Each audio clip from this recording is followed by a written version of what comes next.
trying Indian food with a butter chicken. અલ્યા look ભાઈ તું આ માખણ મરઘી કેટલી વાર ચાખીશ ભઈલા? આ નહીં તો ત્રીજી વાર તે ચાખી હશે. આ તો એવું થયું કે પેલા મીઠાઈની દુકાન પર જઈને 1 કિલો મીઠાઈ ચાખીશ અને પછી કે હા સાહેબ જરાક 100 ગ્રામનું પડીકું વારજો ને. એવું થોડી ચાલે યાર. Fountain.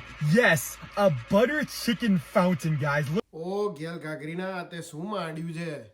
અલા પાણીનો ફુવારો હોય ત્યાં તો આ તો અને શાકનો ફુવારો કરી નાખ્યો. ભાઈ સાચવજે, જો મરઘું ઘૂસી ગયું ને મશીનમાં તો તારી ગાડીમાં ફટાકડાના ફુવારા ઉડશે, સમજ્યો?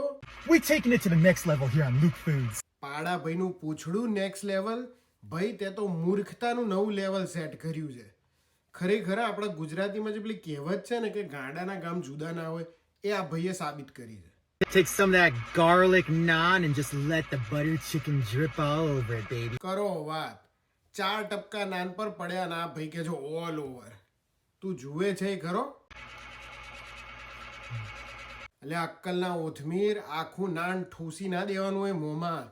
નાના કોળિયા ભર નહીં તમને ઓકીશ. This is the peak of my life right here. ભાઈ સાહેબ આ જોઈને તો આખું ઇન્ડિયા ભારત છે ને આઘાતમાં છે અત્યારે કે આ ગાડાએ શું માંડ્યું છે. Come to me, baby. Come to me. Baby કરવાનું બંધ કર ભાઈ. એ મરઘીના રામ નામ સત્ય થઈ ગયા છે. તું બોલીશ એટલે કે ઊભી થઈને ચાલીને તાર પાસે નહીં આવે, શોધીને તાર ખાવી પડે. Take our whole basin of rice. Come to my rice, baby.